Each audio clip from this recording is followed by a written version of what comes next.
नमस्कार मैत्रिणींनो, मुलांच्या डब्यासाठी भेंडीची भाजी बनवत आहे. चला तर मग आज माझ्या पद्धतीने भेंडीची भाजी बनवूयात. भेंडीला घेतले कटकट कापून, घेतली 4-5 कढीपत्त्याची पाने, लसणाला घेतले बारीक चिरून, 4-5 घेतल्या हिरव्या मिरच्या आणि शेंगदाण्याला मिक्सरने फिरवून घेतले गरागरा. ठेवली की कढई गॅसवर, त्यात टाकली मोहरी झाली तडतड. जिरा म्हणलं मला होऊ द्या की थोडंसं फडफड. मग टाकली थोडीशी मिरची लागली की हो पोहायला. घातला थोडंसं लसूण, तोही बिचारा लागला पोहू मिरची बरोबर. मग घातली कढीपत्त्याची पाने, ते म्हणले मला पण नाचू द्या की थोडंसं तेलामध्ये.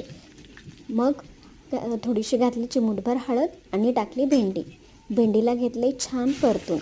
जोपर्यंत भेंडी मऊ पडत नाही तोपर्यंत गॅस हा मंद आचेवरती ठेवून तिला छान परतत राहायचं आहे. पण मैत्रिणींनो, इथे मीठ टाकायची घाई करू नका बरं का, कारण की आपण जेव्हा भेंडीमध्ये अगोदर मीठ टाकतो तेव्हा तिला चिकटपणा येतो आणि भेंडी खायला छान लागत नाही. त्यामुळे जोपर्यंत भेंडी ही मऊ पडत नाही तोपर्यंत मीठ घालायची घाई अजिबात करायची नाही बरं का. आता मी मंद आचेवरती भेंडीला छान परतून घेते आहे.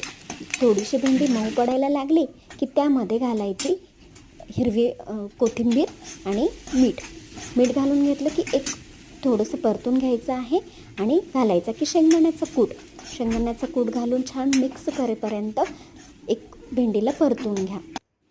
आणि आता तिचा जोपर्यंत रंग चेंज होत नाही, भेंडीचा रंग जोपर्यंत चेंज होत नाही तोपर्यंत त्याला परतत राहायचं आहे. आणि थोडीशी मऊ पडायला लागली की ते झाली की हो आपली भेंडी तयार. आणि ही भेंडी कशी वाटली ते मला नक्की कमेंट करून सांगा. चला तर मग आपल्या चॅनलला